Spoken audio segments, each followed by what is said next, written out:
Blessings and welcome back, everyone, to the 30th episode in our journey through the zodiacal faces. I'm Elsa Wadsworth, and I'm joined again today by brilliant astrologers KD Decan and David Fisher. And we are here for Capricorn III and episode 30. I mean, I can hardly believe there's only 6 episodes left. It's absolutely wild. So thank you all again for tuning in for all these episodes, or the ones that, you might have natally. And just as a reminder, Austin's book, which he has promised now will come out this year, and I encourage you all to, try to get your hands on. But we're doing like the archetype of maybe like the sun or the ascendant through these decans, and just to sort of reiterate each planet in each, sort of aspect to that planet is going to change the way this acts in a birth chart. But this is sort of like the archetypal sort of presence that these decans have. And every once in a while, I just want to like reiterate what we're doing with the decans. If we can get it together, we want to put out a video on like what are the decans in general and why we should use them. And then, of course, as we're drawing to an end of this decan journey, I don't even want to say that. We do have a lot of projects in mind to move forward, and having to do with the decans and like other astrological like endeavors. So make sure that you know that you can stay tuned. This isn't the end, but just to soothe all of you Capricorns, and since we're talking about building today. So the dates for Capricorn III are January 10th or 11th till about the 19th or 20th, depending on where you're at. So you can go ahead and check that. And that would be the sun's ingress into that space. So again, thanks for joining us live through the sun ingressing through the decan. This has been really special. So we can dive right in. Austin Coppock calls this the throne. Susan Chang calls this money in the bank. And the Hermetic name for the minor arcana is the Lord of Earthly Power, and it is the 4 of Pentacles. So that's our minor that we're going to be talking about today. And then, of course, the Capricorn card that we're having with us, the Lord of the Gates of Matter, again, the Devil, which we will see switching after this decan. So we've had a lot to talk about, and we still will have a lot to go over today. It's rich with its symbolic nature. And then the co-lord of today's decan, or the lord of this decan, the second lord serving the Saturn or Devil card, is the sun. So we've got this strong polarity of the light and the dark and the shadow aspect of the sun, and them being across from each other on the thema mundi. And then another note, just I guess to start out, that you could keep with you as we talk about this, and I'm sure we will all have mentions of this as we go, is that Mars, the Tower card, ruled as the co-lord or the sub-lord for Capricorn II last time, but Mars's actual exaltation degree is here in this this decan at like 27 or 20. I'm not sure. Do you guys know the exact degree of Mars's exaltation? 28 something degrees of Capricorn. So that's going to continue to sort of, I don't know, like play here. We've got the day team, so we've got Sun and Saturn both on the day team. Mars is, of course, a part of the night team, but we have all of that kind of, even with the throne, it's kind of self-explanatory, right? That we've got those kind of qualities of, ambition in building and stuff that we did talk about in the last decan with Mars, sort of giving that fire behind it. We just have a different kind of fire of illumination with the sun this time. And we got a different dynamic because, again, like I said, we're dealing with the luminary being opposite to its, counterpart, Saturn. Something else that I want to mention here is that this is an earth sign. When we are talking about planets having rulership over these areas of the zodiac, you have to understand that it's much more about how the earthly events and people and circumstances and whatever happens here in this plane of existence that happens within these signs, or this particular sign of Capricorn, for instance, will manifest through Earth, through routine, through material stuff. Yeah, and people that have to do with money in your life. Anyway, all of these things that Capricorn pertains to. And here, where they have power, you see that it's where, if you apply the more consciously, we're talking about consciousness here, if you apply your consciousness in this area of the zodiac, using the energy of these particular planets, you will get to some results more efficiently than if you were doing it from other parts of the zodiac.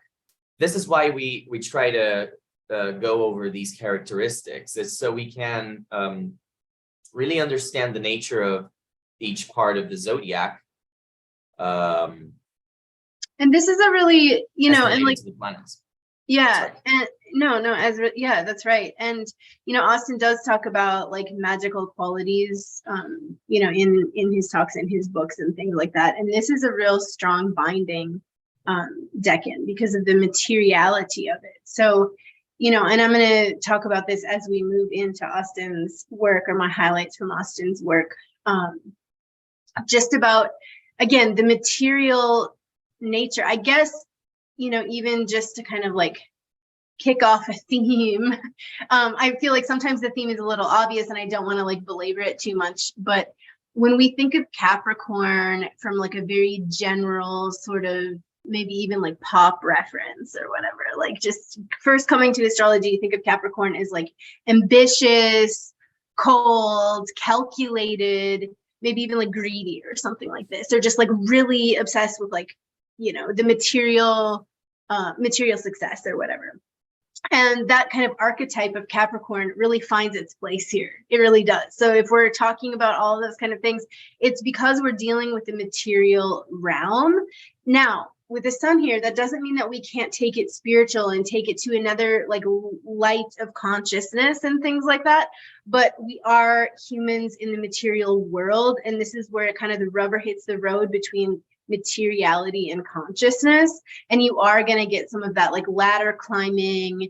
It's the throne, right? It's like these are CEOs, these are kings and queens, this is accumulation of gold, this is definitely, you seek the goal, you go at it, and you are looking for material success. I think the pairing, is super interesting of Saturn and the sun, because, if you ask what is the opposite of the sun, I bet a lot of little preschoolers would say, oh, the moon. It's not, it's Saturn. Not that they teach that in, preschool, right. But the opposite of the sun is Saturn, and so having these two polarities is very, very interesting together, and yet there is some overlap, like you said, and I think we should explicitly enumerate those overlaps because they're going to be super highlighted today throughout everything we say. One overlap, I think, between the sun and Saturn that we can highlight from the go is the sect that they belong to, which is the diurnal sect. So they're both factors in your consciousness. They're both characters in your consciousness that will help you exert your will. They will help you with the masculine task in particular of your consciousness of putting boundaries around something so you can exclude everything else that is not that from your focus, and thus have a razor sharp focus, in other words. I think some overlap here is like decisions and responsibilities and when those are required. Like the sun, like, we've said a million times, like the Schmittian sun, right? Robert Schmidt's sun is the principle of selection, right? And moving forward on the idea of selection. And again, Saturn as well is like narrowing the focus, and it's a one-pointed mind, right? And so you've got some of that. And again, with Mars here in its like specific degree of exaltation, you have this term. You have got this making a decision, executing a decision. I think that's really important, and like what that requires of a mind and of a body. And we're talking about responsibility. When you're thinking about a king or a CEO, whether corrupted, completely corrupted, like ultimate power corrupts, or whether you're thinking about it in like a benefic way, you've got this immense responsibility and the taking on of responsibility. And I think those are both Saturn and Sun dynamics. You've got the metal of gold or the metal of kings that can be, you know, both Sun and Saturn oriented. And the And then marker passage of time. Yeah, Passage of that time. was, yes, Okay, exactly. sorry. No, it's yeah, that's exactly it. Time. So we've got Saturn as like, you know, the sands moving through the hourglass, or like the keeper of time on these like mega scales. Like Saturn is time, right? Time is money, which we're going to talk about today. It's the outermost sphere of the planets, right? The sphere of the planets. Saturn is the most distant that we can see with the naked eye. Therefore, it's the limits of our consciousness. And again, the limits of our consciousness to everything else that is not in our field of vision. Everything else that is beyond Saturn, but still in the solar system, doesn't reflect light strongly enough or in a bright enough way that we can see it from here. And so Uranus does, but it's not everywhere on Earth that you can see it, not all the time during the year. Go on.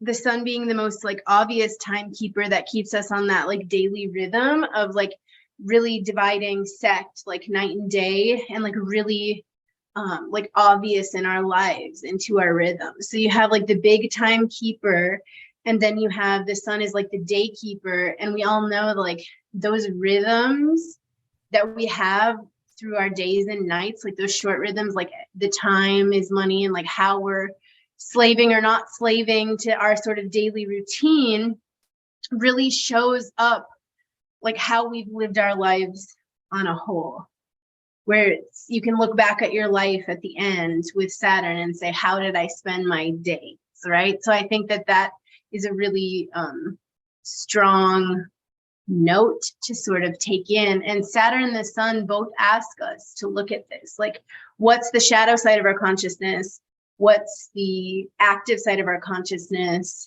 and how those rhythms kind of reflect each other and how those kind of pan out. Like one's in service of the other. Like the sun being in service to Saturn means every day counts in my progeny or something like this, in my decision. And again, this is Capricorn. So we are talking largely about the sign or the place where the Earth identifies with Saturn the most, not necessarily, and the feminine side of Saturn.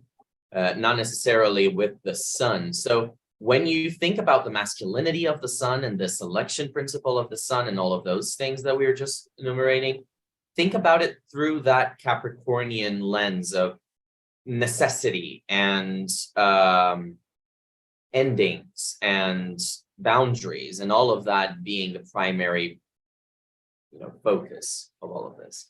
And when you think about feminine responsibility in the material realm, you can get one very easy reference. It's the mother. It's the daily routine of the mother. And when you think about the daily routine of the mother, you think about the burden of responsibility. Like there is no out. Like once you have a kid, you are doing what you need to do to like take care of that kid day in, day out, night in, night out, and it's something that's like this complete surrender. And I think about the idea of the power of responsibility, but like mostly the burden of responsibility, and how much like the family or like just the feminine surrender to that sort of daily transit of the sun is there's a burden to bear there. Like the more responsibility you take on, the more that responsibility burdens you, and it's not necessarily always fun or something like that, right? And so you've got that kind of dynamic when you're dealing with material and when you're dealing with responsibility that is a heavy load to bear. And the sun and Saturn are the most common planets to take on a heavy burden to bear. But if you think about it, another way, like what you're saying, but another way, when you focus on something, when you care, a solar word, a luminary word, when you care and give your attention, your consciousness to one particular thing, you want all of the other things that are not related to that particular priority to fade out in your consciousness, so you can focus on that one thing. So you can direct your energy towards that. And this decan in particular, I know, I don't just feel, because I have it in my chart very prominent. I have my Mars there. It's that decan that you can get too familiar with this razor sharp focus on things and get too unfamiliar with anything that is not in your field of vision. Like, you don't want, like, if it's not according to your plan, to your vision, you don't want it, you can fuck off, don't bother me, you know? You put a wall around it, and you can achieve great things. It's great for taking on responsibility, because you can really take on something and stick with it and get it through, get it done.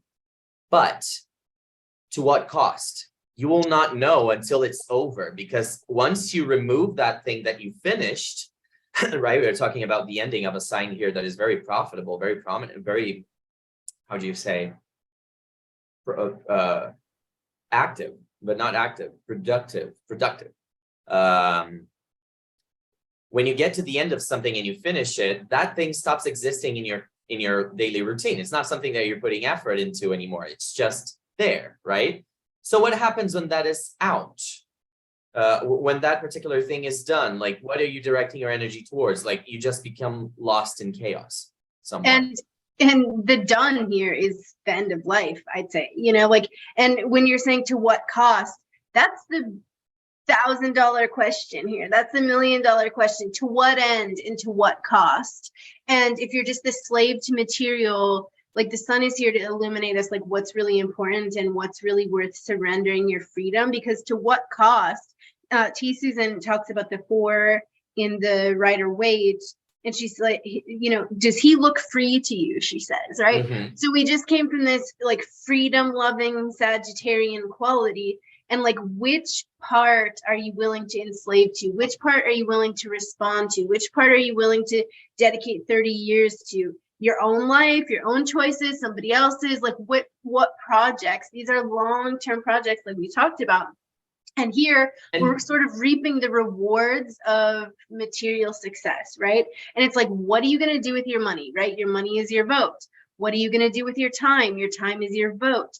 What is worth selling out your freedom for? Like, and sometimes selling out your freedom, like selling your soul to the devil in a way, right? That's what I'm saying, exactly. And there are things that are more rewarding than your own personal freedom.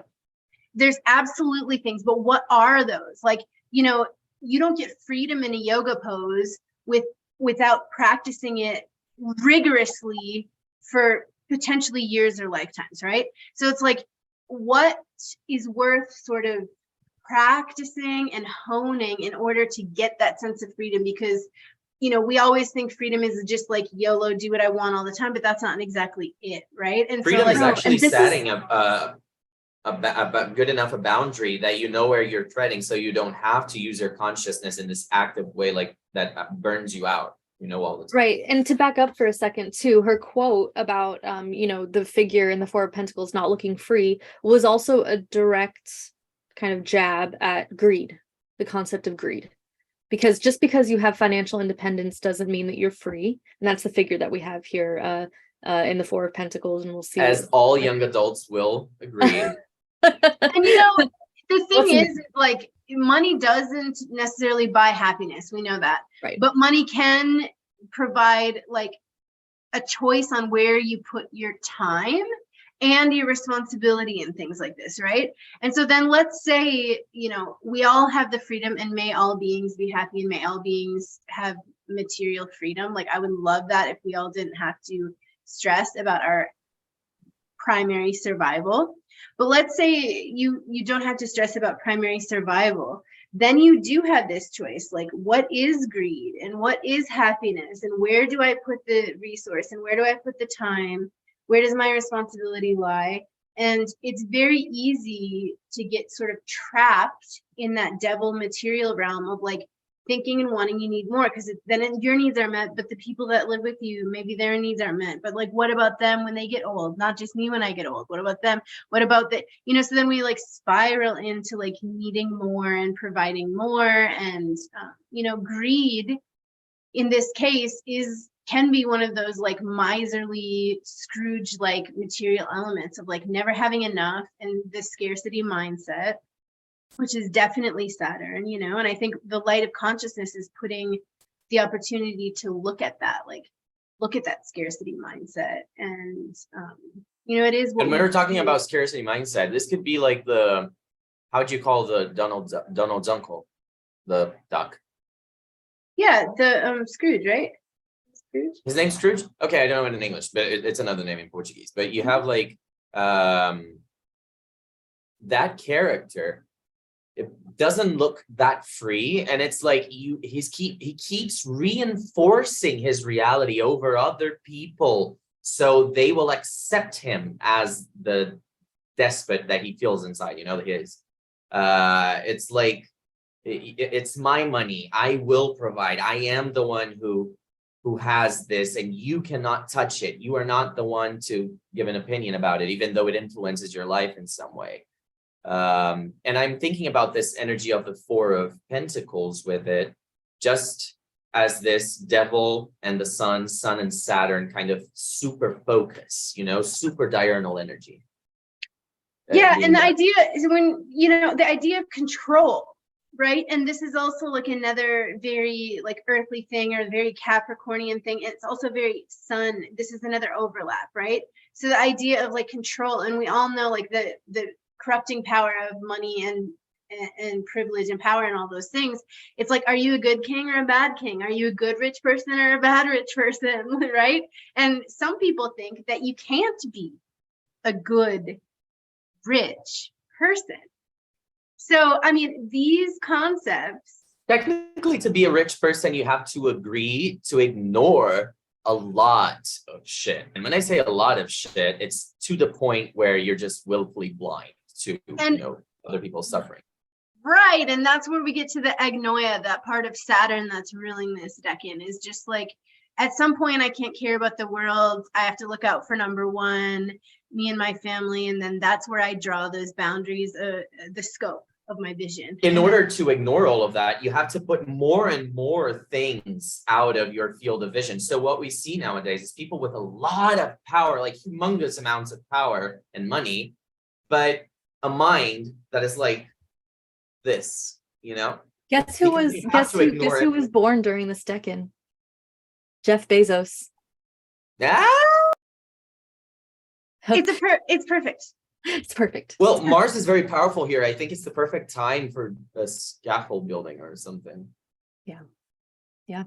So I mean, those are the dynamics, right? Like those are the overlaps. Those are the dynamics. Some classic Capricornian images, some callback to the devil card. We've got time, responsibility, decision making, control, to what time, at what cost, So on to Austin, 36 Faces. He talks about here, it's not to build like we see with the pyramid, it's to administer. So administration is really something of a position of control, to be able to say like, I have the time and the resources and the power of control to be able to say, this is allocated here and this is allocated here, and you do this and you do that. So we've got the administer of this world that we build. And we've got this being a solar Decan in the descending order, the Chaldean order, which is what we're using primarily, what T. Susan Chang uses in her book, how the cards are assigned. But then in the triplicity scheme, Mercury is the ruler here. And I'm going to talk about that a little bit more, but I just want to bring that off from the top. So this is a place of like a religious leader, a CEO, or a king. And this is coming from Austin's words, which we kind of covered. The power to come to or make difficult choices for the world's condition depends on this regent's decree. So it's like now people are depending on you. When you take when you make commitments and you take responsibilities, then you are responsible to your family or to your partner or to your kingdom or your community.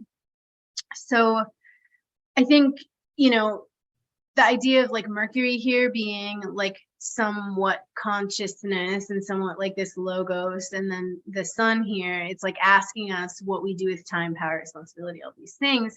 But Austin brings to the point that Mercury has long been associated with the practice of commerce. That's where we get the word merchant from. So, you know, just keep that in mind here. You've got a little bit of the idea of mercurial exchange and Mercury coming in the form of money and making deals and moving through this Decan as, you know, the triplicity ruler. And then you have, of course, so we've got a lot of players here, I guess is what I'm trying to say. And then, of course, you've got Mars's single degree of maximum exaltation. Well, all of that to say, like, all these planets, none of them are like the Moon or Venus or Jupiter, who are about multiple, collective in a way. I mean, Saturn is about collectiveness, but not in the sense of the things that bring a collective together, the commonalities. Saturn is about collective in the sense that, you know, we are apart from them. There's an us, there's a them. This is Saturn and community. It's the sense of belonging and safety, but because I recognize that outside of these borders, there would be danger.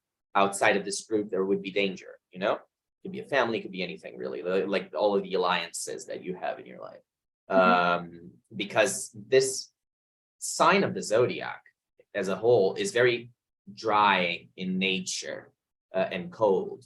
And it's also like, it's not a very fertile and productive land by itself. And in this Decan in particular, it's very, very productive, but because of this razor sharp focus thing and masculinity being a little more imbalanced with the earth, perhaps, element, which is more feminine. Yeah, and not to push back like entirely, but I do see the earth realm, it being feminine here in Capricorn. I see it as very feminine because it is a version of the feminine that we don't necessarily attribute to like these feminine qualities, how we like to think about them. But material is feminine and earth is feminine. And like you think of a mother who wants to provide for her children and nest them. What are you looking for? You're looking for, you know, a house and stable money and like whatever it is, even in ancient times, like you're looking for a safe, guarded, protected material resource and the upward movement of your family and your progeny so that your children are better off than you essentially, or that at least they have like a stable environment. So this idea of like the material realm being like executive and masculine, it definitely is in our like world as we view it now, like it's very day. But I definitely think that there is a huge, vast amount of unexplored sort of conversation around the materiality of this Decan or Capricorn in general being quite feminine. Well, so what's really interesting and what I think David might have been thinking of, and I agree with, is that the co-rulers of the Capricorn Decans are Jupiter, Mars, and the Sun. Super masculine. But if we do look at the triplicity faces, we have co-rulers of Saturn and then Venus, feminine, and then Mercury, neutral. So it's very, I think it's very much worth considering if it resonates as a more feminine manifestation of Capricornian energy, maybe what the alternative triplicity ruler of that face might be. Yeah, and just the idea, I mean, I guess I'm challenging a little bit of the gender normative like quality at the same time as I'm sort of I guess enforcing it. But the idea of these masculine lords sort of serving at Saturn's like feminine, you know, feet or whatever, is the fact that she's demanding protection. She's demanding material resource. In my view, it's exactly that, because Capricorn is a realm where you become aware, acutely aware of your needs through circumstance, through necessity, you know? It is a demand, as you're saying, from the earth. And I guess that's a very gender normative kind of way to think about it, the example that I'm giving, but it's almost like, you know, like this fierce divine Kali, like feminine, and it's just like, bring me the food, bring me the money. I've got kids to take care of. I got like 20 different ducks in a row to like make this, you know, realm work, but bring me the money, bring me the resources, serve me. It's like this queenly moment, or this queenly role of being served up material in material in order to execute these large plans of like family and community, which I think and society, which I think tends to be like a very feminine desire, whether or not it's organized for the feminine, like how we know it now. It's organized in a much more masculine way. But, you know, I think there's quite a bit of, you know, that striving and that strength that comes from Capricorn that is a very feminine call. That the feminine quality of Capricorn balances with that masculine overlap that we see throughout the Decan rulers. Agreed. And I'm not saying it's not, it's definitely, the sun and Saturn are both day planets, so it's got that executing type of consciousness, which we associate more with the night, the femininity with the night. But just, you know, to protect Capricorn, because it's you know, I do hear people talking about, like, when they're talking about Capricorn, a lot of times these like ambition and like all this stuff, and it does come across as like these sort of, I guess, quote unquote masculine archetypes, and we lose some of that, you know, like we've lost the fish's tail on the goat. Essentially now it's just the goat and the climbing, and we've lost sort of that like deeper feminine. And so that's why I'm advocating for that, or just reminding us, like, let's look at it in another way of like material, and how material serves this like feminine archetype when we're talking about family and progeny. It's not just patriarchy, essentially. So just kind of dropping that in for food for thought, I guess. Yeah. But I do agree, the exacting nature of Capricorn, and especially here we've got, you know, a solar, or a very day-like or masculine sort of connotation. And I guess we're going to go on to explore what Austin talks about here, and I think this dynamic is going to get highlighted. So we've got, you know, he mentioned something about, you know, we need to just simply flip the image of the king atop the throne for all this material to come crashing down and just sort of like bury you, right? Like buried in materialism and this danger of terrible falls from great places. So it's like here, the consciousness that we're asking about, or whatever, after we've built the pyramid or done the thing or accumulated all the money or whatever, is this a great palace, or is this a prison?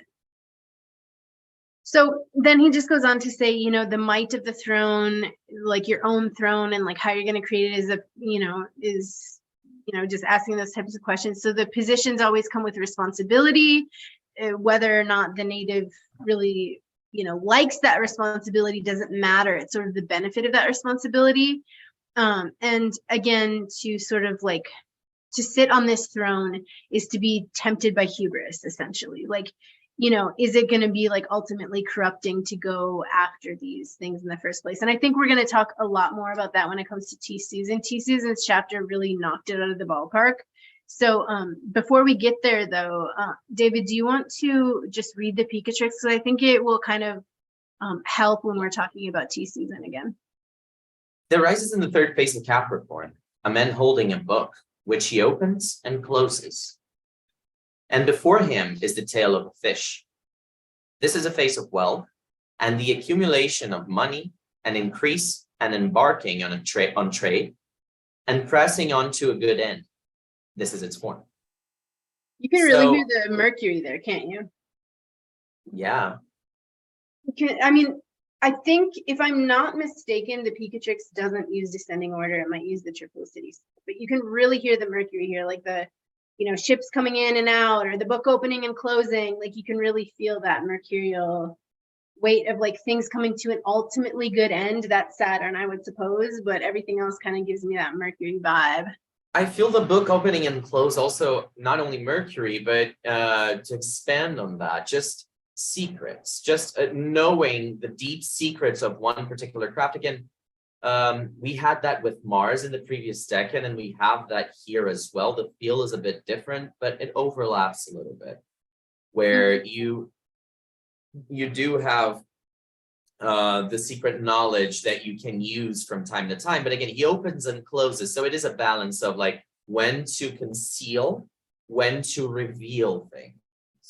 Saturn and the sun can also be seen in that dynamic, as well as Mercury. So I'm not sure, Elsa, if they do follow the triplicity lords, because I do hear both, but you're definitely right in that the Mercury is very obvious. And yeah, on a prominent. superficial level, it seems very mercurial, but I hadn't even thought of that. Was a great analysis. And and the revealing and concealing thing, I think, is like, let's highlight it just one more time, that like the sun selects what the spotlight is going to be on. Did we talk about, was there a Saturn Decan of Leo? I think there might have been. Saturn is about feigned appearances as well. So deciding to conceal something.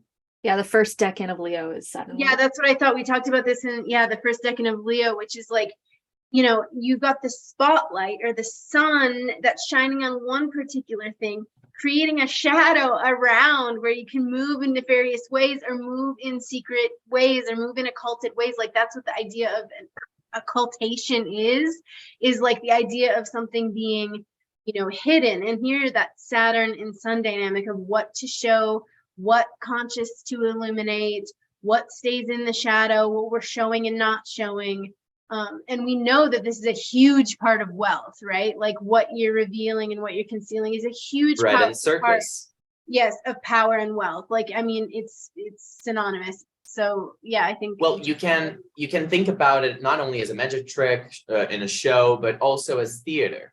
You have the lighting tricks nowadays to really focus on one particular thing happening on stage, so that you can move the scenario around. And when the other lights come up, everything around one character has changed, right? As you were saying, Elsa.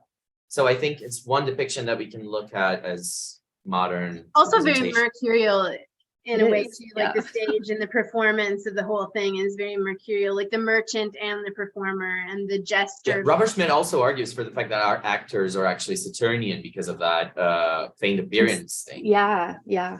Absolutely. Yeah, look for some Mercury Saturn signatures and some actors charts. Yeah. Absolutely. I've talked about this when we do mystery charts and with students and stuff like that. Like Mercury and Saturn are the trickster, are the feigned appearances, are the liars. Yeah.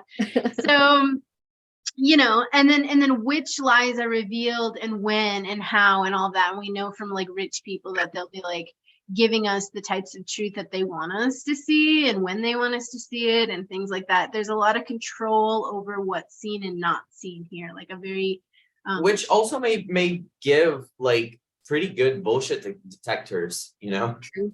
When you have your sun here, when you have your Mars here, when you have your Saturn here, perhaps you really know instinctually, intuitively, when someone's trying to bullshit you, basically. Because you just recognize the personality traits, the tone of voice, the feigned appearances. You see the show. I was gonna say, are you talking about somebody? No, I was just gonna say, do you have the expression you can't bullshit a bullshitter?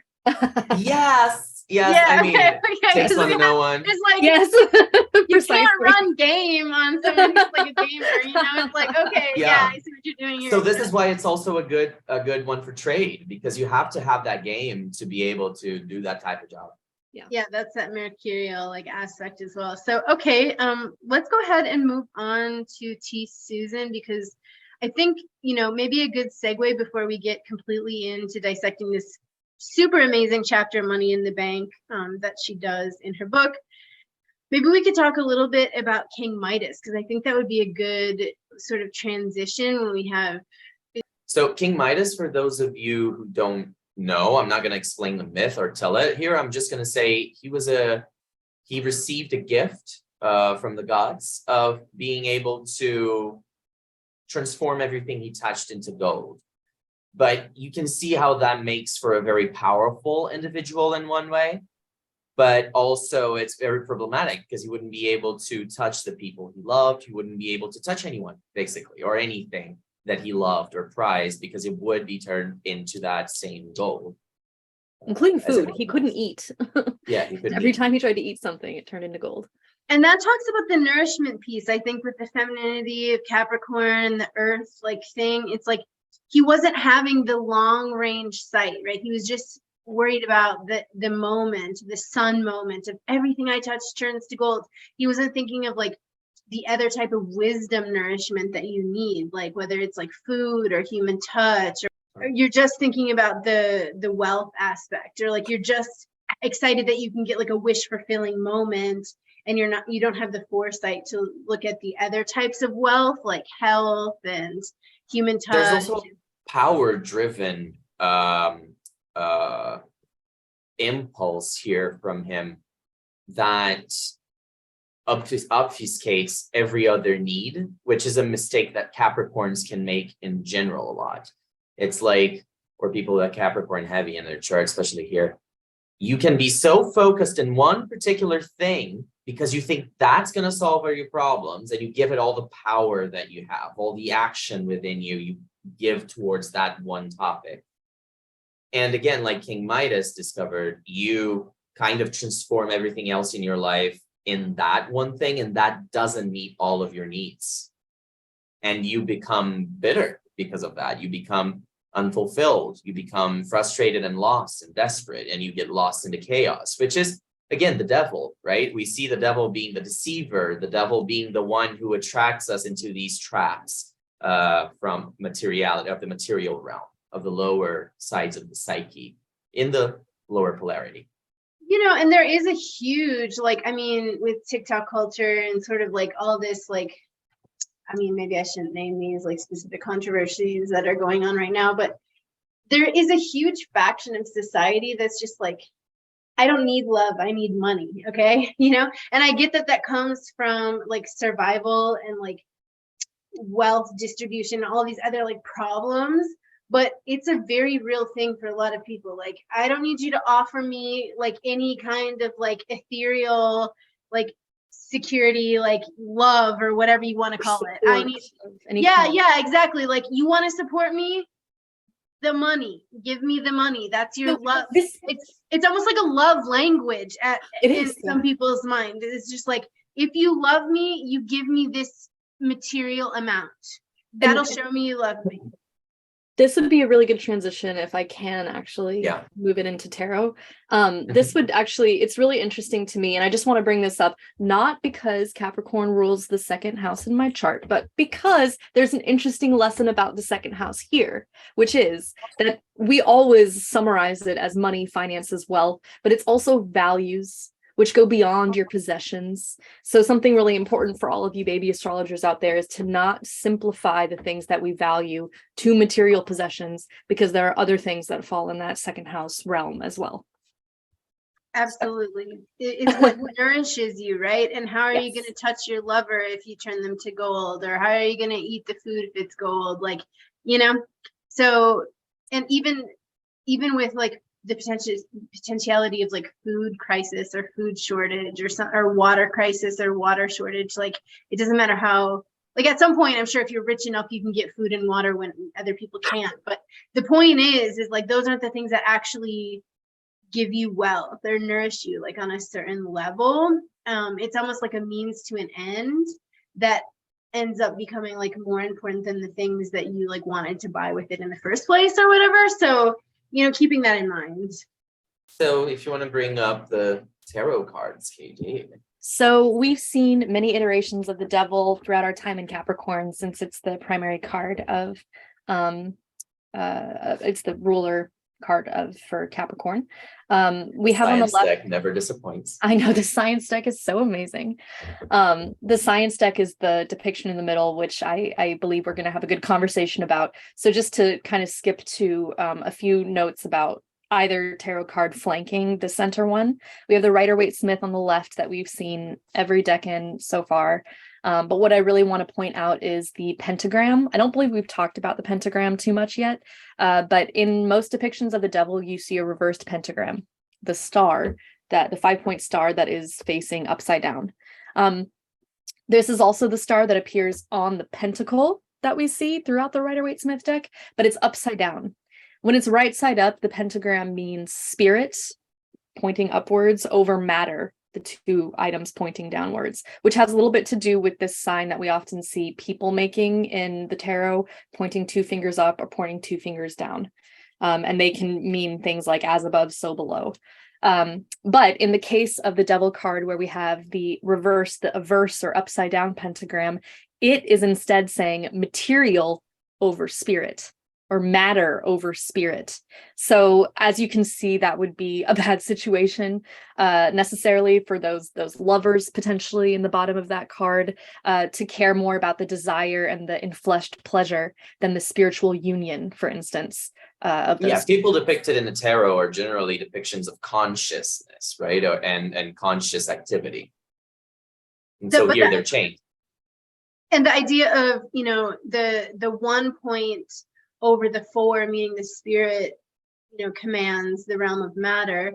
The reverse, where the realm of matter is sort of commanding the spirit, that's why we see it used in magic, is because we're looking to take that material realm and put it in spirit it in our lives, or, you know, in flesh it into our lives. So, you know, it's problematic, but I just wanted to, it can be very problematic, but I just wanted to add that it's a little bit about taking those material realms and making them a part of, or transmutation, I guess you could say, you know, making it a part no, of that's it's a good clarification. It's not always a bad thing. The pentagram averse can be used in a very constructive, almost talismanic way, right? Like in exactly.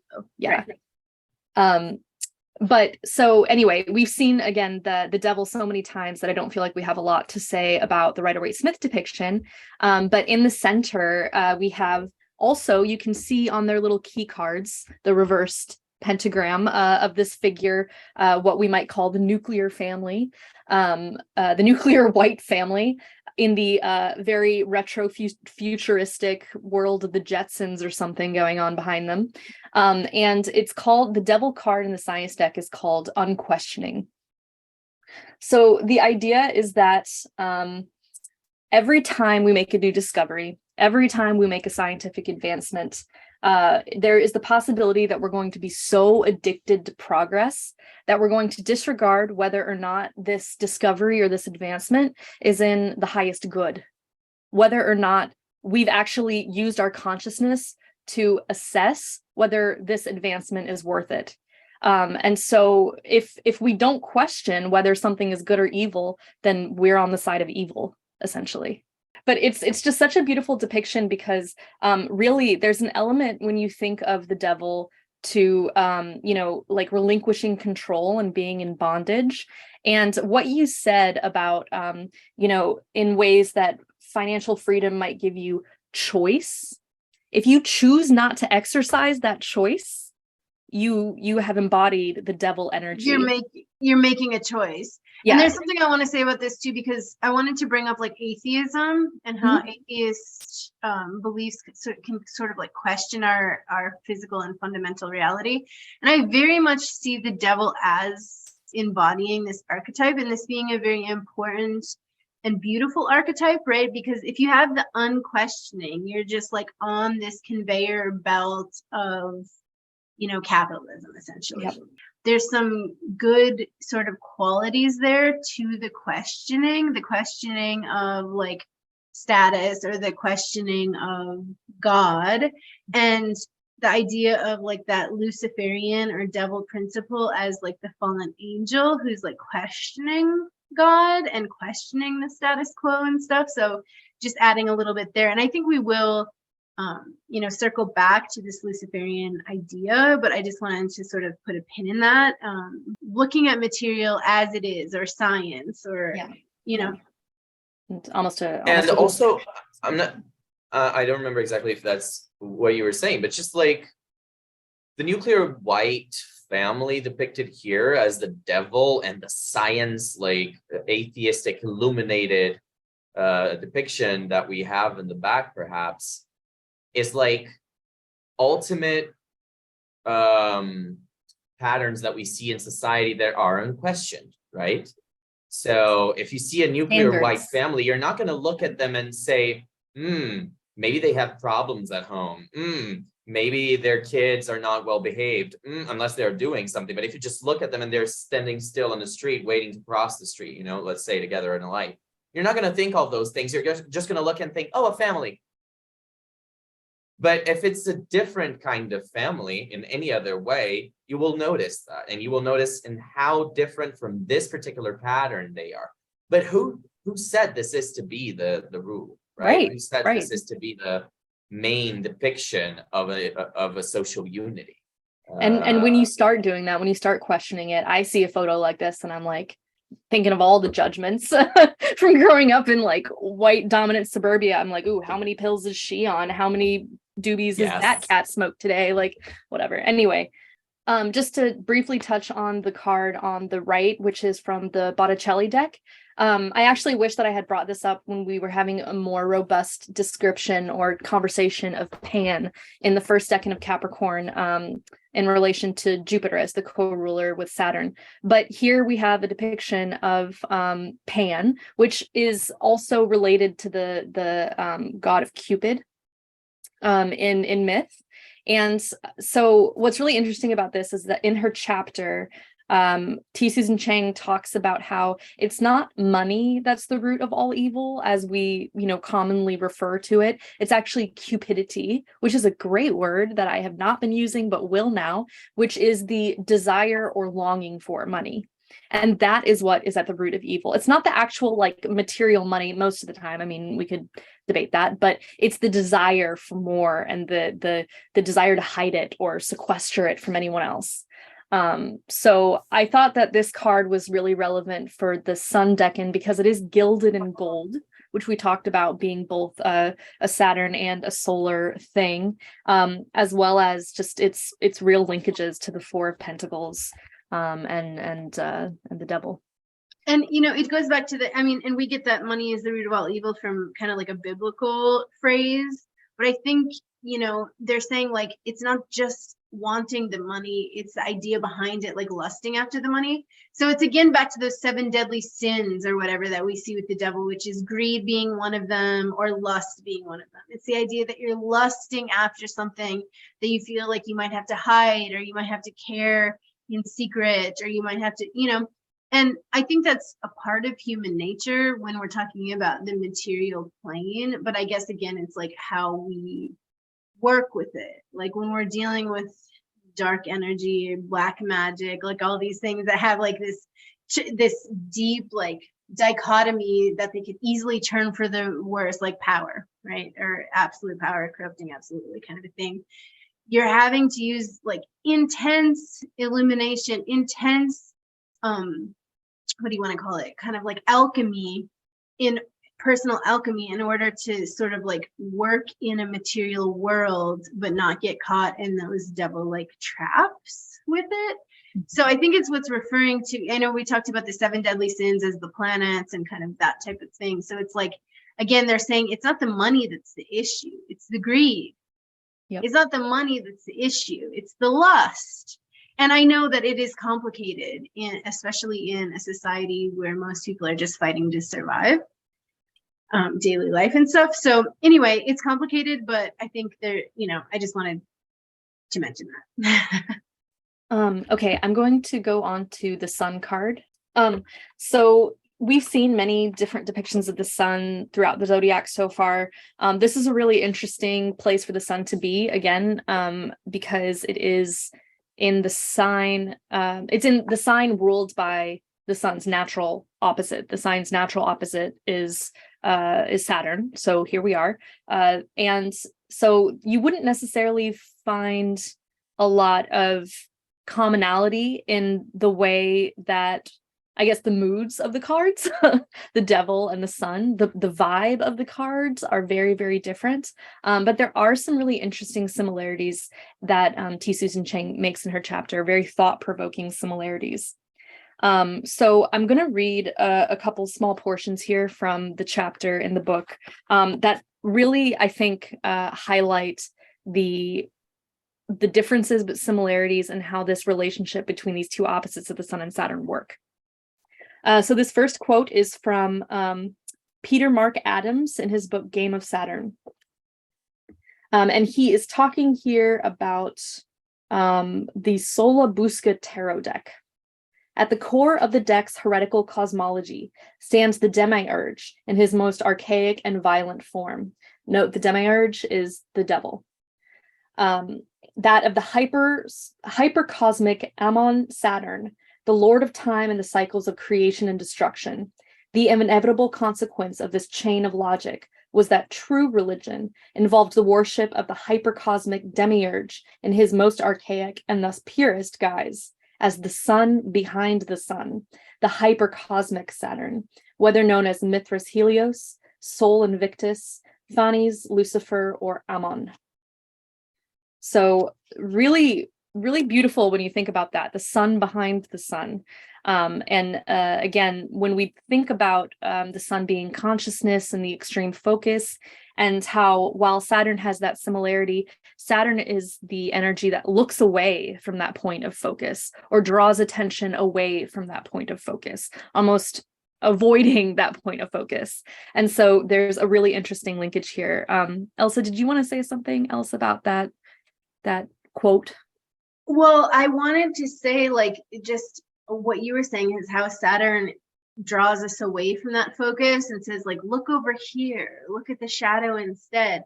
I think that can be a really beautiful point, and I think that's a little bit like where we get some beautiful Lucifer, like devil kind of connotation. It is like Saturn is the outcast and the rebel, so it sees what's happening on the outskirts of society, and it says, hey, don't look at that spotlight they're trying to get you to look at over here. Like, quit looking at the TV and all the commercials. Like, look at the programming that they're giving you or something. So it does have this sort of rebellious nature that does ask us sometimes to look. I mean, the devil can be in the details, right? So the devil can be in the programming and the, let's buy this car, let's buy this makeup, let's buy this thing, it's there. But it's also there saying, like, look over here. Like, look at what they're not shining the light on, you know? And so it can really look at like corruption and the shadow side in a good way too, you know? Totally. Right. And so when we're thinking of the sun as the ruler and the sun as the ideal or the one, we kind of have this assumption a lot of times when it's in a positive manifestation of someone that can govern in prudence and with patience. And those are Saturnine qualities. So this is another area in which they do overlap a little bit. But that's Saturn, one way that the sun can color. Yeah. Yeah. And Saturn being the golden age, right? Yeah. Oh yeah. So, like the patience and the enduring in nature of like enduring every day, not getting riled up at each day that comes, day being like the sun, and just like sticking to it, like exactly what Katie said, you know, being patient. And you know, that ruling of the golden age, it was a harmonious and fair and just time, you know. So and people flourished under that. So it's also a solar thing. Now I'm not usually the one who brings up a lot of like Christian mythology. I'm not super familiar, but I found this point. I know. So we got to get your take on this. I found this point in Chang's chapter on this Decan super interesting, and it's actually on the same page, same area as this quote I just read. So here she is quoting Manly P. Hall's Secret Teachings of All Ages. So she notes that Christ represented the sun of the soul, while Lucifer was the sun of the intellect. You know, again, here we're considering Lucifer, the devil, Saturn, the sun behind the sun here. Lucifer here represents the intellectual mind without the illumination of the spiritual mind. Therefore, it is the false light. The secret processes by which the Luciferian intellect is transmuted into the Christly intellect constitutes one of the great secrets of alchemy and is symbolized by the process of transmuting base metals into gold. Yeah, I loved that, and then she goes on to say, we have these two opposing figures, the solar, which is sort of this redemptive savior, and Saturn, who's this sort of plutocratic, like demiurge, right? And just the way that, we saw how, they eliminated that in the previous paragraph. The sun might be one might be mistaken for the other in this case. Like we've got some like back and forth. So like the Capricornian devil is to the demiurge, the lord of the gates of matter, the child of the forces of time. The devil is the master of rules and abides in the details. And then you have the absolute power, corrupts absolutely. That is both like the miser's torture and this echo of the devil's like binding chain. Yeah, just paraphrasing the next paragraph from T. Susan's book there. But it's just so perfect the way that she puts it, because we've got this like freedom and agency. Again, she talks about the sun representing freedom and agency, but then it's brought about by wealth, but then what does that really entail, I guess? So you could also have that sort of imprisoned on the block thing that we see with the devil card. Mm-hmm. As you claim your throne, like your throne becomes like what you're enslaved to, essentially. Again, she talks about Midas, how everything turns to gold, yet he doesn't really recognize that that's the curse. So the other thing that I wanted to say about the sun card, in addition to kind of comparing the solar consciousness to the devil consciousness, aka Christ consciousness, with the Lucifer consciousness, is that there's a lot of children that are often used around depicting the sun. And in the middle card here, we actually have a scene from the Bible with John the Baptist and Jesus, I think, as children, with Mother Mary there. And so this is very interesting because when we think again of that second house link to values and possessions, one of the things that you can value and one of the things that can give you material security in the world is family, especially if you are of a powerful or wealthy family and the protection that comes with that. So I think that is a huge imprint of the sun and of the solar energy on this decan, is how that sort of childhood and progeny as ensuring the wealth that lasts for generations. That's a very Saturnine, concept of lasting for so long. I think that that's a very important part of the relationship between the sun and Saturn here. Absolutely. Progeny is both sun and Saturn, another great overlap. And it's like scarcity consciousness, right? Which we mentioned earlier is a Saturn idea or whatever, like the lack or the poverty. But from that, you want to develop generational wealth, right? Yes. Like yes. That's from that lack gives the drive, gives the ambition, gives the sort of like, but what, not just me, my family, not just my family.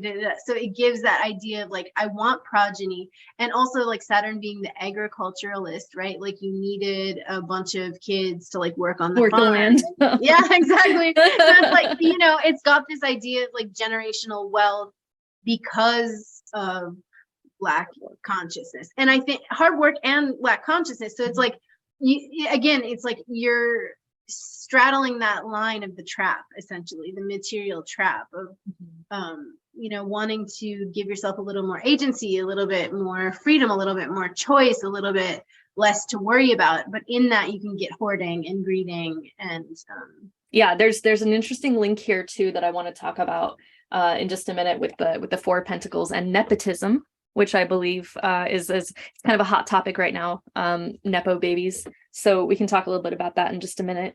But now we are on the Four of Pentacles, which is the card, the minor arcana card for this decan. And we see in the Rider-Waite-Smith card on the left a very familiar depiction of the Four of Pentacles, which is the gentleman with his arms covering the different coins. And you see the pentagram on it, the pentagram facing upwards.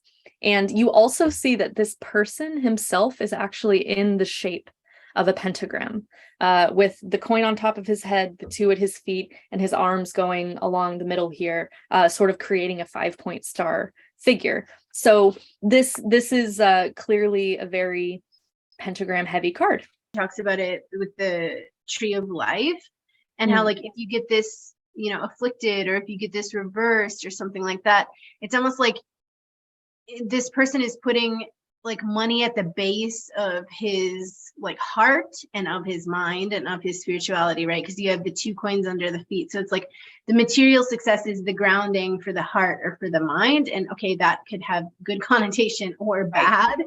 And if you get that reversed, how you're maybe putting money over everything, right? Like the grounding of money, you're putting it before your heart or before your like, you know, consciousness, crown chakra or whatever it is, you know? So, you know, and you do have to have that base for materiality before you can move on to your emotions and your intellect, right? Because we do know that for someone to explore, you know, the deeper psyches of life, you sort of can't be, you know, in the material survival mode, essentially. Like we do know that like heart topics and mind topics are for people that had wealth, to be able to just study full time or to be able to explore the psyche. That took a certain amount of wealth in the material realm, even to be able to do that. But yeah, so you get the idea of like material wealth supporting higher mind and higher ideas and heart, and then also how you can put it over those things, essentially. Right. Yeah, because it's important to highlight the general meanings of this card as well, regardless of the symbols that we see represented. The general meaning of this card can be either good stewardship, prudence, and charity, or it could also be greed and being very kind of hoarding of your wealth and resources and possessions. So in a lot of ways, these things can go you know, in a couple different directions, depending on either surrounding context as well as details of the situation, you know, that maybe you're asking about. Yeah, and fours in general, they rule the third decan of all the cardinal signs.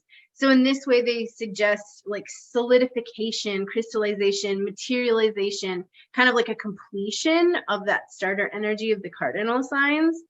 And it can be making a situation like fixed. And a lot of times we see that like 4, it's very stable. It's like the legs of a table or like whatever it is, right? So it's trying to make the material realm, in this case, because we've got coins, fixed for yourself. Yeah.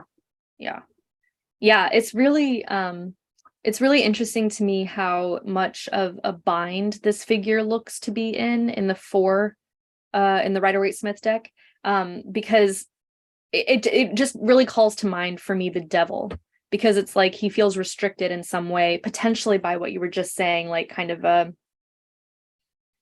you know what, money under your feet, money in your heart, money on your mind, you know what I'm saying? And then you've got the arms that are like, you know, going like this or whatever they're doing. It reminds me of that 2, where we had like that pulley, the loop, where it's like we've got multiple like flows of money coming in, and then 3, we're like making all these plans, and like we're learning, oh wow, we have resources we can use, and like we can build with these resources. And then here it's just like you've got it everywhere. You've got it under your feet, you've got it on your heart, you've got it on your mind, and those arms kind of show me like that Jupiterian like wheel turning that we talked about in the 2, where you have like that, you know, that figure 8 going through again. So that representing a bind really does, and it's almost like he's about ready to shift the pentacle to another direction to make it averse, and to make it so that the coin that he's holding in the center there is representing the matter over spirit. The Botticelli deck right next to the Rider-Waite-Smith deck shows a kind of a maybe less symbol rich but very nuanced and beautiful picture of a figure who is definitely of the more greed or more into saving as opposed to spending or giving. In the Marseille Tarot, which is the next card over, so second from the right, we have something that T. Susan Chang talks about in her chapter, how this is one of those few minor arcana cards, and because most of the time it's just 4 or however many of the number of certain items on the card. There's a couple, I think one of them was the Two of Pentacles as well. Here we have the Four of Pentacles, that has another thing on the card, and that is a shield that's on this card. Now, the shield harkens back to the days when families of wealth and renown were represented by a shield, a coat of arms that would decorate their shields and their tapestries and their giant great halls and whatnot. And this comes from talismanic culture. Let's not forget that. Yeah. Okay. Yes. Is this not an orb from royal regalia? David brings up a good point that this also looks like it could, in this deck that I have depicted on the screen right now, that it looks like an orb that was used during coronations in many like Catholic countries throughout Europe. But I believe in the book, Chang's chapter, she has an example of another traditional tarot deck where it's very clearly a shield in the middle. And I believe the shield has the coat of arms on it. So let's stick with that interpretation. Apologies if this is like a different deck than she might have been referring to. But the significance of this in relation again to the Four of Pentacles and this Decan is that that shield is a sign of protection, and the protection that you would get from one's family of great power or wealth, that they are what you fall back on in periods of hard times. Yeah. There's safety within the tribe, within the walls of your family, but deprivation outside of them. Yeah, and I don't know if you were going to go on to talk about like the nepotism, because, you know, the more family wealth you accumulate, and this is Sun and Saturn both, the more family wealth you accumulate, even if there's dysfunction within inside of the walls of the family and infighting and greed and like all this stuff, the more protection you have from the outside world, just as far as like money goes. Like you can afford to go to the right school, or you can afford to fail, right? You can afford to fail. Like I remember our fail better one, and you can afford to, you know, take different types of risks, or it's affording you different types of opportunity. So I think that's really important to note. And that's part of the reason why people wanted to build generational wealth, is because it does do that. It does. But then you think about that devil card, the unquestioning. That is where one gets into trouble, not recognizing that it's the nepotism and it is the long generational wealth of your family that has given you the benefits that you have. And that is where nepotism is definitely bad. That is a place where nepotism is definitely bad, is when there's an unquestioning figure and an unquestioning assumption that I deserve this power, or I deserve this. And something that we see nowadays, like manifesting currently in our daily lives, like in the news, is that like there's a country suing or intending to sue Cumberbatch's family, like that actor. Benedict Cumberbatch. Benedict, yeah. Benedict Cumberbatch. Like he's being sued or persecuted, or they intend to, because his family is mounted on generational wealth built on slavery, you know? And he's someone who's brought that up consistently in the media for trying to make it up for that fact. But you can only make it up in the same way that your relatives took from that, from those people, right? Exactly. That's the only way you can make it up. And so let's see how that plays out for them. But it's an interesting way to see how this dynamic of the Four of Pentacles gets broken down, really, and shown a light onto. Well, it's just the idea of privilege, right? And I think Saturn and Sun really emphasize this. And like in this current conversation of privilege and nepotism, it's like, do we see our race? Do we see our family's progeny? Do we see our,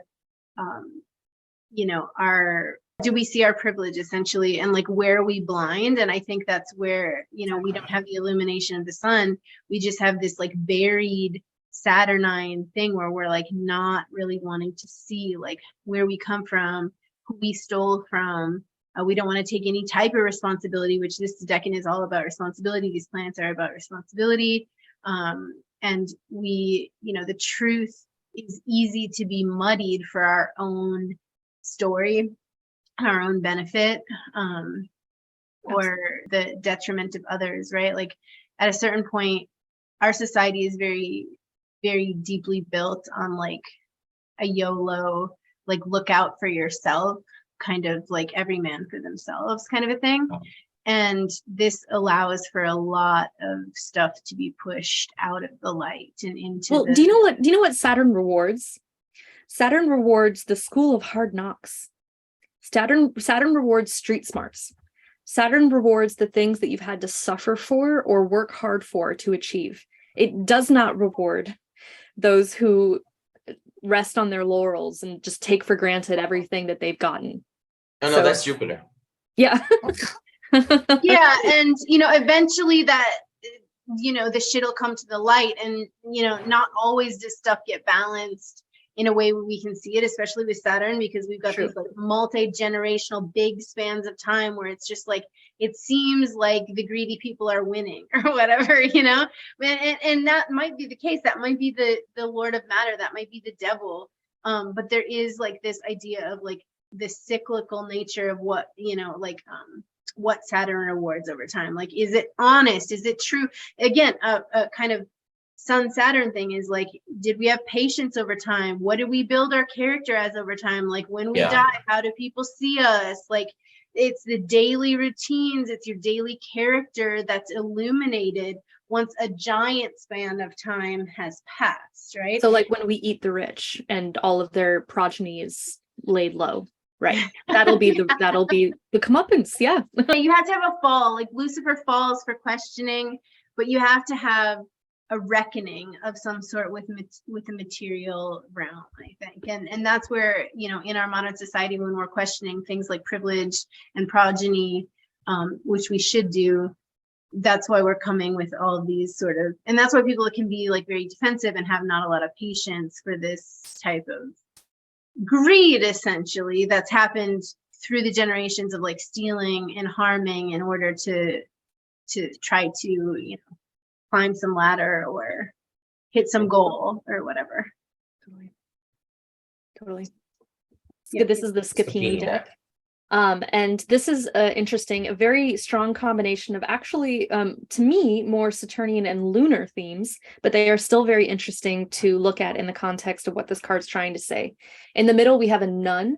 That in and of itself is a spiritual occupation that would fall, I think, under Saturn. Monks, nuns, people who live ascetic lives. But she's hoarding something. She's hiding something. She's getting away with something. She's being sneaky. And let us just say that how much of the church has hoarded wealth. Like we've used the church and these clergy. I'm sorry, I'm going to go off. For how many generations to hoard wealth and secrets and worldwide? They're still mounted on hoarded wealth. Yeah, that's what I'm saying. I'm calling out the Vatican.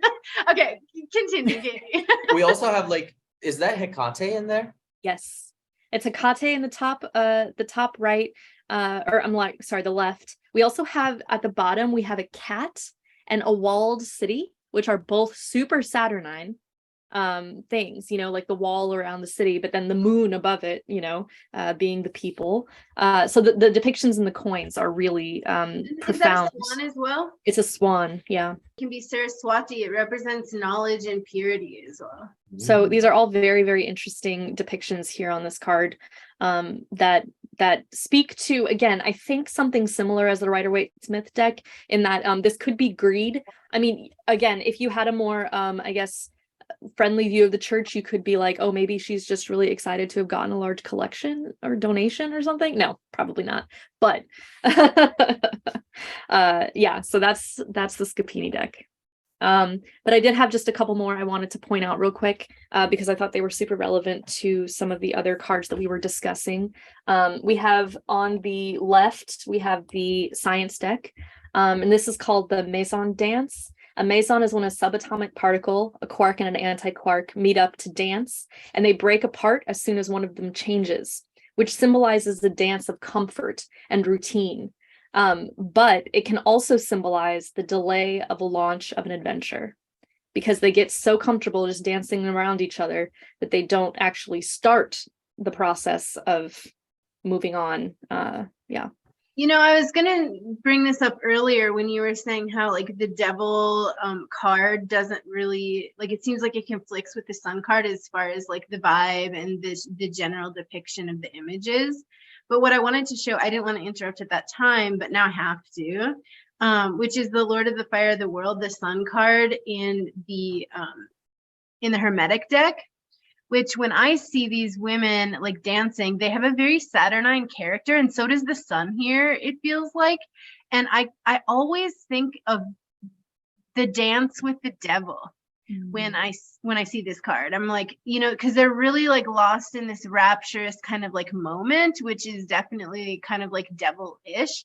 And as far as like a sun card, you know, kind of matching with the vibe of the devil, I get this dance with the devil vibe, and I couldn't help it when you brought up the dance and just like, you know, kind of being lost in the moment, and not like wanting change, which I think is a very Sun Saturn kind of like overlap, you know? Yeah. Nothing uncertain, nothing destabilizing is good here. Yeah, no, so the science deck has an interesting depiction as always. In the middle, we have the Mother Peace deck, and the companion book to this deck described this card as gaining control over your doorway, who stays in and what stays out. And so that is very Saturnine in the sense of like boundaries, structures, but it's also very much related to this, like being the king of your own castle, being a ruler in your own home, and kind of like taking responsibility for that, and taking that responsibility very seriously in terms of like actually setting up a barrier to people entering your space. Right off the top, we talked about decision and what that requires, like making choices. And I think like, you know, everyone's looking to you as a ruler, as a king or whatever, to be making the choices because your choices affect other people. And I think that's something we haven't noted. Limiting what enters your space, right? Having that sense of boundary, that sense of keeping things out that are not to do with your own individuality and things like that, right? Being able to decide that on the go, right? On necessity. And also Mars's exaltation point here in term, because you've got like a protection element of like protecting your energy, protecting your progeny. Like you can set walls up around it. You can set boundaries. You're deciding who's the in crowd and who's the out crowd. That's a very Sun and Saturn thing. But as well as like that, the protecting the family hearth or protecting the family fire is a very much exaltation moment for Mars. Literal gatekeeping. Yes. Literal gatekeeping. Absolutely. Perfect. And then the final card that I have here on the right is from the Michael Ulrich deck. This dance that this figure is doing with the sun in the background, the pentacle flowers at the bottom, just really, it struck me as a super interesting card, especially for a minor arcana card in this deck. I don't think there are any other figures with forearms like this. And I love how one of the arms is just pointing towards the heart. Yeah, just the heart. Yeah, and which is a solar thing, you know, the heart is a solar part of your body, and it it's doing all the things with the other three hands, but one of them is like stuck to the heart, and you have this sun quality. And the Rider Waite has the coin on top of the heart. You have the heart chakra, therefore very connected to whatever earthbound rhythm is taking place here in the fourth. And the earthbound rhythm, right? Like we talked about the rhythm of Saturn, it's the rhythm of the sun and the rhythm of the heart. Like if you have heart in it every day, you can check your hubris over time. You're going to see that character built over the time of life. When it comes to the death moment, which is Saturn, and someone reflects over your character and your riches and the way you built your wealth and how you kept your wealth and how you distributed your wealth and how you lived every day. And like, your character has a lot to do with your wealth. Something that Jesus actually said is, tell me where your treasure is, and there would also be your heart. I'm not sure if it's phrased like that in English, but it's that idea. I think that's a good place to land, is the solar heart piece mixed with the long-term vision of how we want to raise our families, how we want to be seen upon our death, how we want to rule our own kingdom, where is our choice, where is our autonomy, all of those kind of questions are. And all of those decisions that are at an individual level, this is a 4, they impact the social structure that we all will live with and our progenies will inherit. So the 4 is an initial point where you come to a stable decision of perhaps what you want to do with your life, but it's not your life. It is what you have decided you want to do and how you want to get there, perhaps. And what razor sharp focus do you have to have as a, how'd you say it, MO, modus operandi in order to get to that particular image. So, yeah. Yeah, and I think that really kind of wraps up the gates of matter for the devil card, essentially. Yes. Is like, where are we bound? What are we bound by as far as like the bondage that we're, what BDSM script are we playing by? And what types of decisions we're making for the long term here in the material realm. So I really appreciate y'all being with me for Capricorn. It's a deep concept that's coming at this turning of the light moment. So I appreciate you guys spending some extra time with us when we're talking about Capricorn and the devil. We definitely look forward to Aquarius as well, where we're going to still have Saturn as the, with the star. Yeah, it's going to be amazing. If you guys are enjoying this Decanic walk as much as we are, please leave a comment, subscribe to the channel, like this video, because it really supports our work and it helps the video spread out so we can, keep supporting ourselves with money so we can keep doing this thing. Absolutely. So you can hit us up for readings. We would really, really love that in the new year. If it's a financial reason that's stopping you from exploring your astrology and your, chart progressions, please let us know, because I think all of us are willing to work on a sliding scale with you. And then you can make a one-time donation at the PayPal link below, as well as join the Patreon group where we do like ongoing studies. We have a lot for you. That's the thing. We want to get to that 300 mark. Please help us get to the 300 subscribers. 5 is around the corner, but we're going to do a little something at 3. And we do have I have a huge project that I cannot wait to launch. We have 2 really big projects that we want to launch on this channel this year. So help us reach those types of goals. And, comments are my love language. I absolutely love when you all comment, because, I love interacting with everyone and seeing who's out there and seeing who's watching the channel.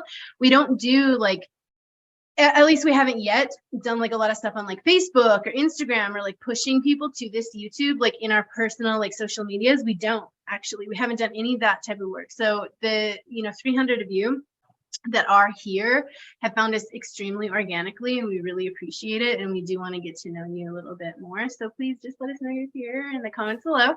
And David, you are in the first place, astrology.com. And KD, you are at kddayton.com. And as usual, you can find mine and everybody else's contacts in the about section of this page. You'll find all of our offerings, there. Okay, and so thanks everyone again for watching and everything. Let's just cover nativities real briefly. We've got, we mentioned Jeff Bezos, which I think is a heavy hitter or whatever for this idea. And who else are you guys excited We have Dolly Parton. As an example, she's a fellow Virgo rising, and she has built her career very organically, and she has a razor sharp focus mind for anyone who's seen any of her interviews. She tells how she built her life and how she presents herself, what she chooses to conceal and reveal to the public.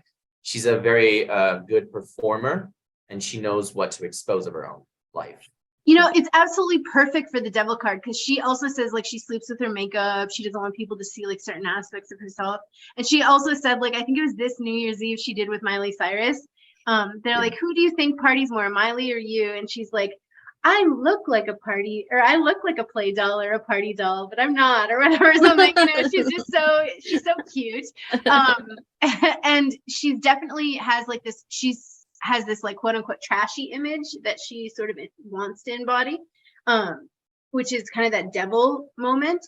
But she actually is she writes all of her own music, and she's extremely talented. She's been very successful business wise as well with her. Exactly. So smart. And So the idea of like selling something that's sort of like cheap, but not being cheap, like the image itself is like, kind of like cheap and pandering or something like this.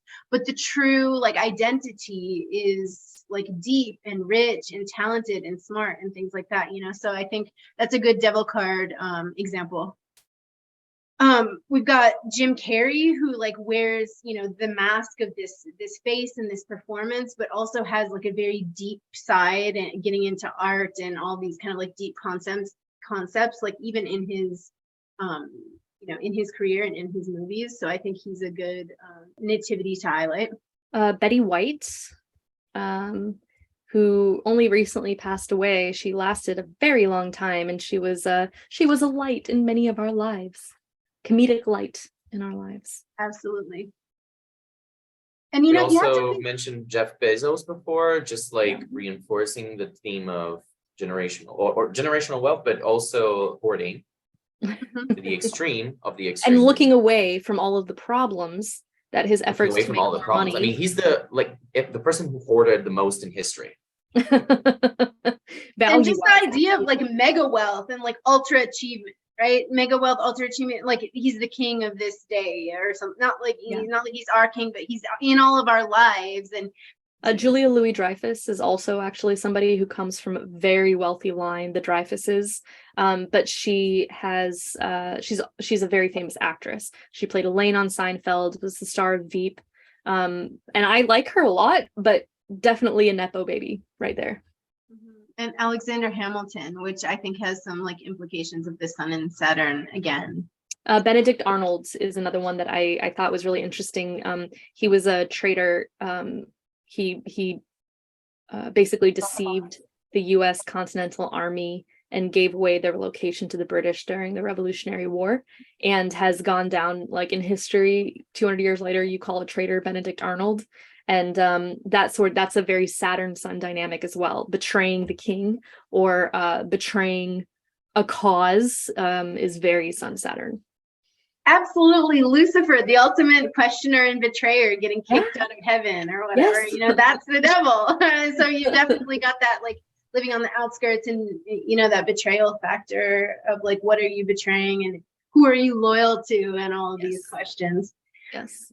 So, okay, I think that probably covers it for some of our nativities. And would you, KD, like to ring us out with our poem? Sure. All right. This is an excerpt from Midas in Tales from the Ovid. Oh, Ovid. I've never said that word out loud before. Shit. By Ted Hughes. Midas said, "Here is my wish. Let whatever I touch become gold. Yes, gold, the finest, the purest, the brightest." Bacchus gazed at the king and sighed gently. He felt pity, yet his curiosity was intrigued to see how such stupidity would be punished. So he granted the wish, then stood back to watch. The Phrygian king returned through the garden, eager to test the power, yet apprehensive that he had merely dreamed and now was awake, where alchemy never works. He broke a twig from a low branch of an oak. The leaves turned to heavy gold as he stared at them, and his mouth went dry. He felt his brain move strangely, like a muscle. He picked up a stone and weighed it in his hand as it doubled its weight, then doubled it again and became bright yellow. He brushed his hand over a clump of grass. The blades stayed bent, soft ribbons of gold foil. A ripe ear of corn was crisp and dry and light as he plucked it, but a heavy slug of gold, intricately braided as he rolled it between his palms. It was then that a cold thought seemed to whisper. He had wanted to chew the milky grains, but none broke chafely free from their pockets.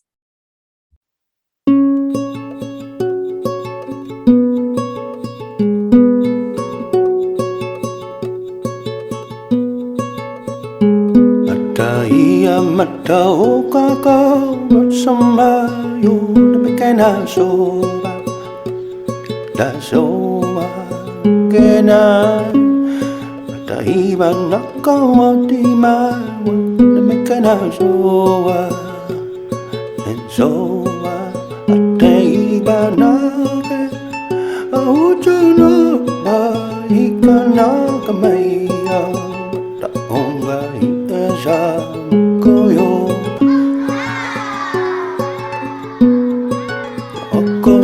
much to say now. Mataribe ka na sa baso, inakina, tabayne, tayo kaos, inbay ito na, matabayke,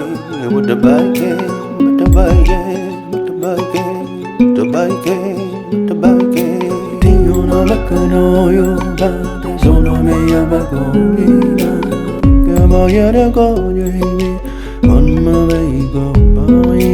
Dio no makano yo ba, sono me yabagomina, Coppock, tomato,